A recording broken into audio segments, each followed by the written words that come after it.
hello, and welcome everyone. It's National Women's History Month, and one of my sheroes is Sarah Breedlove, better known as Madam C.J. Walker. Now, she was touted as the first Black millionaire. I'm Stephanie Anderson, and welcome to Maine Health. And today, I have another one of my sheroes that I have the opportunity and the pleasure to interview today, Miss Mona Echard. And Mona also, like Madam C.J. Walker, puts the pro in professional. I want to read just a little bit of snippet because she's too modest to do it. She's not only a business strategist, but she's a corporate trainer. She has over 20 plus years as she's a veteran of the cosmetology industry, and she's the CEO of president of MoEC Concepts. She's also a self-proclaimed vision queen. We're gonna have to talk about being the vision queen. Sure. And her passion for developing professionals through transformational learning stems from her belief that starting with a clear vision is the key to pursuing dreams and achieving goals. Her ability to guide participants to envision their personal and professional success and to set attainable goals accordingly. Consistently, it yields positive feedback and leads to tremendous success. So, ladies and gentlemen, I want to give accolades and welcome Miss Mona Echard. Thank you. Thank you so What much a for sweet being welcome. on my, yes. Thank you. I would just like to say first, again, thank you for joining. And when I was putting the show together and I had the opportunity to invite some phenomenal ladies to interview, I wonder if Mona's going to be available. And I know when I called you, you were out of town. Mm-hmm. Just so happened, the grace of God allowed you to be in, to fly in. So I thank you for coming in this morning. I believe that. Thank you for having me. Thank you for My calling me and pleasure. considering me. So, Maine Health, we're going to talk hair, but we're going to also talk about the other phenomenal things that you're doing. So I know that you were a stylist. Kind of tell us about your journey, Mona. Oh, it's been quite a journey. Yes, licensed for about 23 years now. I maintain that license because I still use it. Okay. I don't use it full time the way I did back in the 90s and early 2000s. But I've kind of progressed into finding a passion for helping not only stylists, but other business professionals to grow. I think it stems from my own journey of growth. Yes. Because many times we go through a journey and we say, you know what, I need to share this journey with others. So I started out as a stylist in 1995, and that's when I got my license. I ended up opening a salon, starting a nonprofit salon organization for homeless women. I have that affinity for homeless women and women who are transitioning. And then I became an educator, and I just did a whole lot of things in that industry. I found myself always educating. So when I closed the salon and began my journey of educating professionals, it just kind of grew from there. It's a true passion. It really, really is. Yes. So I know this is through MoEC Concept that you're doing now. Yes. And correct me if I'm wrong, because I want to get the right information out to the viewership. Sure. But I know that it does not stop at cosmetologists, that you're actually in corporate America training. I am. Kind of share a little bit about what you're doing there, and then I want to get back to how we can kind of help the salon professional develop them into professionalism. Sure. One of the reasons why I had to come out of the salon environment full time is because I developed some allergies to the chemicals. And I began to feel badly. I developed headaches and migraine headaches, and so I had to go to an allergist and a neurologist and find out what was going on. And I found out I was allergic to a lot of the things I was working with in the salon. Wow. So, I think God has a way, I'm a strong woman of faith, and I think He has a way of moving us where we should be. Yes. And I'm like, I do not want to leave this industry. However, I felt the pull to do something different. So came out from behind the chair and began to kind of search. And get quiet with myself and say, God, what talents and abilities have you given me, and how can I use those, but still stay connected to what I love most? So I found a company that needed contractors, and I like being a contractor because it's flexible. Yes. as I work my other areas of business, I can kind of accept contracts as I'd like. So I went for, and I call it an audition, but I went and did some training and then had to prove that I could speak and I could teach and I could train, which is what I had been prepared for all along. So got that certification as a corporate strategies trainer. Wow. And began to travel around the United States with this company at my leisure. So again, that's important. Yes. And I have learned so much just about the corporate professional that I can link it with the salon professional. Yes. And the things that I've learned most is really how to communicate. You know, I have a communication degree, but I really didn't know the ins and out of really communicating with people. And as a stylist, as you know, it's so important to communicate effectively. Exactly. And use my active listening to really see what that client needs. So as I journeyed around and traveled around, I just gathered all these tools in this new toolbox of educating and training, and it has just become something in and of itself. So it kind of goes under that umbrella of MOAC concepts. Yes. And one of the avenues in which when you talk about multiple income streams. streams, Yes. those avenues are there, and I definitely use it to my best ability for sure. And you're making some beautiful strides in doing that. And it's funny when you said that, God has a way, because he knows that voluntarily you wouldn't have given up your passion of, you know, putting hands on people and beautifying and doing it. But he has a way of sometimes helping us to make decisions that we wouldn't necessarily make ourselves. That's right. Now, in the introduction, I shared with the viewership about Madam C.J. Walker, and we know her story about how she, to me, made our industry, you know, she devised a product and started to meet the professionalism of it. And a lot of times now I see a lot of artists who have some very great technical skills. But me as a business owner, I realize there's a business side to it as well. Right. That's right. And I know that's a passion for you because you have an educator's heart. So can you kind of share me what it is that you would do, or what do you foresee with the profession as far as the professionalism of cosmetology? I'm so glad you asked that, because I have kind of stepped back and reached back to those salon professionals, and I do some consulting and training with leaders in the industry, because one of the things that I noticed and recognized when I was full-time as a stylist is that we have a me, I mentality. Sometimes that's good, sometimes that's bad, but the huge thing that I've learned is that me, I mentality can separate you from what you need in order to become a better and stronger me or I. So we tend to kind of, as a salon professional, and I've been guilty of this, kind of go off into my own little world and do my own little thing and be my own person, and not really glean from the others that can really help me become better. So I think I've, in the past, thought, well, you know, it's okay to be, you know, independent and do your thing, but it's also a great thing to kind of learn and understand.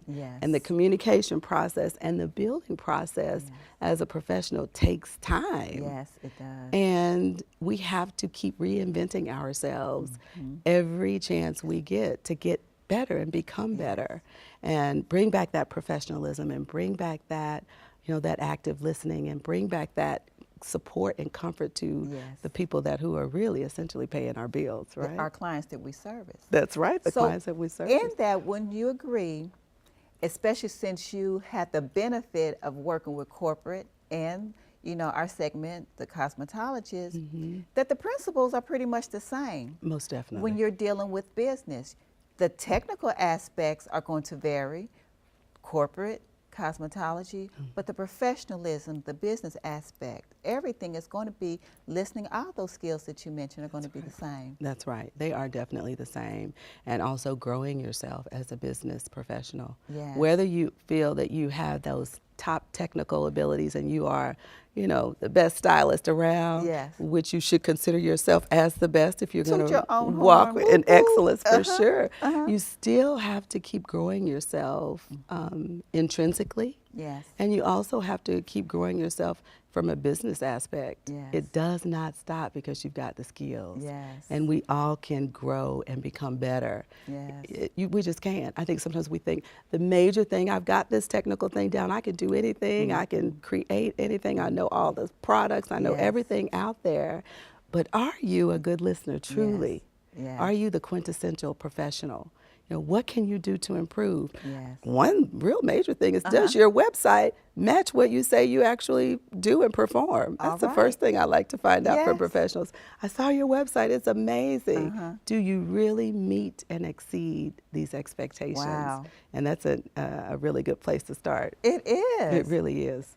As you said that, I was like, okay, I know what I got on mine. Thank goodness it does. That's right. But that is a great starting point. That's a great starting point. That is a great starting point. I'm glad you said that.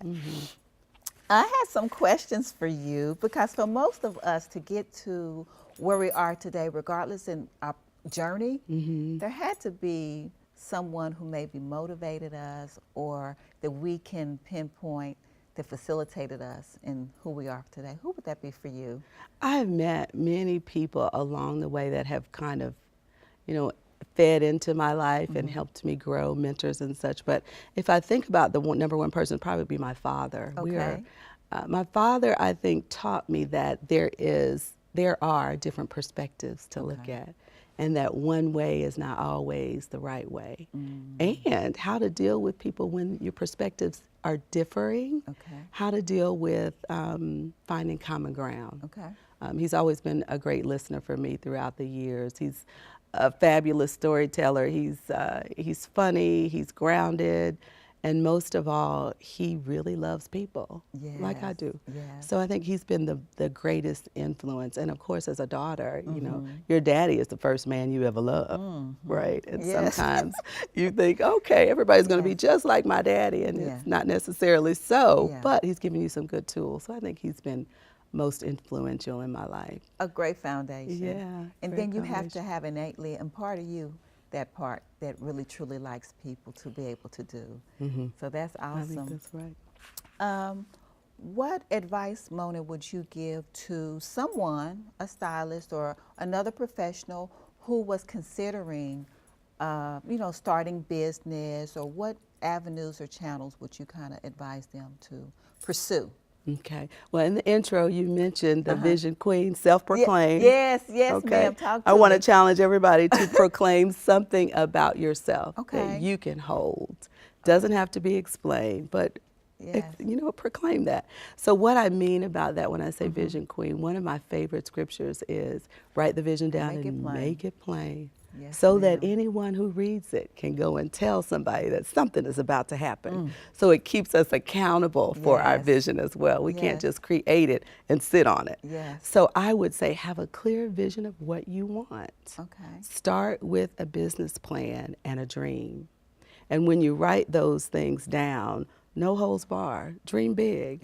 You know, because sometimes I think we're afraid to dream big. When we were kids, how we would dream about just the craziest, exciting things. No inhibitions. None just at all. Do it. We just did it. As adults, we need to go back to that. And I think if you have a faith base, you can rely on that faith to kind of carry you through. So a clear vision is important. Write it down. What is it that you want to happen? Even if you feel deep down inside that it's going to be a challenge to happen, write it down anyway, because a vision makes things begin to kind of come to fruition. The second thing I would say is have people around you that can tell you when you're not doing it the right way. Or when accountability is so important. Or when you kind of veer off and kind of lose focus from that vision because of circumstances or because of people or because of whatever it is that you're battling with. Have somebody that you can go to for guidance. Find them. Even if you feel that they're not there, find those people that are have like minds, because we know we can't share everything with everybody, but find someone that you really trust that can kind of help you along that journey. And then after that, boots to the ground. Get out there and do it. And think about not only what it is that you want to accomplish, but all of the other things that come within that circle that you can kind of put your hands on. Like for me, I learned from every little thing that I did, and I realized that it all really kind of came together. It was all connected. There's a connectivity to what you do. So definitely try your very, very best and and make it happen. Yes. Get it going. Don't use any excuses. Yes. Get it going and be a part of whatever you can to make that vision come true for you. I love it. So you write the vision. Write the vision You make down. it plain. You also surround yourself. Now, this is what I would like to interject, and you can tell me if you agree, that sometimes we have familiar people that we're around. Right. And not everybody is going to be pursuing the same thing as you at the same time. Right. That sometimes you have to go outside of that circle, especially in business opportunities, to seek someone as yourself or someone who has that ability to help to mold you into that, you know, where you want to be. Because, you know, if you around people who are not talking the same talk or walking the same walk of where you're trying to get to the next level, you're going to be hindered. Right. So seek out those people who can help to cultivate that in you. And then once you get that, hit the ground running. Running. Yeah, all of that is part of the vision as well. Yes. When you make that vision plain within your own mind and heart, you know where it is that you need to be. And when you veer off or someone comes in that path that's just not quite where you need to be, it helps you stay on track. Yes. If you don't have a vision, you're doing so many things that you lose focus, you burn out, and you feel like, well, maybe this isn't the thing for me. Well, no, it's just not the proper channels that you should be taking. Yes. So that vision, that clear vision really is a roadmap for you to kind of stay where you need to stay, because yes, people will see what you're doing and want to pull in some of that wonderful energy to help them do what they're doing. But if it's not along your path, you have to say, no, thank you, not at this point. I really thank you for considering me, but I've got some other things that I have to accomplish. And that's assertive language that really does not hurt anyone. It's okay to say no. That's right. To protect yourself, it's okay to say no. That is so true. Okay, So true. Last question, how do you maintain balance and how do you nurture yourself? Because I know you are so grounded. Well, that's the perception. Tell you. Don't shatter the image I have of you. And I won't, because one thing that I do well is I disconnect to reconnect. Okay. I really do, because I think it's important to get quiet with yourself, you know, and really iron out what you need to do, because people will unintentionally and intentionally move you from place to place that maybe you don't really need to be at that particular moment, you know what I mean? Yes. So I have to kind of reconnect and, you know, be me, you know, get into my word, my meditation, whatever it is that fuels me for the moment, my massage, my whatever it is.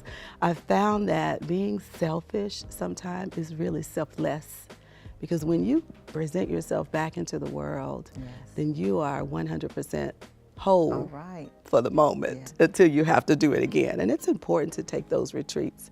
Self-preservation, that's our first instinct. It's important. Yes, it is. And I believe in it 100%. Yes. Okay, so I know, Mona, there's somebody who's viewing this show that's going to want to connect with you. Tell them how to do that. You have a website or email? How do you? Yes, please share. You can reach me at my website is www.moecsa.com. I'm trying to find which that's three. Three. All right, perfect. So you can reach me there. And on the About Me section, my email address is there. My phone number is there. I am in the process of kind of rebranding my website to include all of the services that I provide. But reach out on moecsa.com. And I would love to, one of my specialties is teams, and I love to get that synergy growing with teams. So if there's, you know, anyone out there, corporate America or in the salon industry that I love so much, we love so much, reach out to me. I would love to devise a plan and just chat with you about what your needs are. It'd be worth the opportunity for them to take to reach out to you. I appreciate that. I appreciate you having me. Oh gosh, thank you for being here. It is such a pleasure to have you. The pleasure's mine. Keep doing what you're doing, Miss Stephanie. Thank you. Thank you so much. That is going to be the end of today's show. This is Main Health, and I'm Stephanie Anderson. Be blessed. Bye.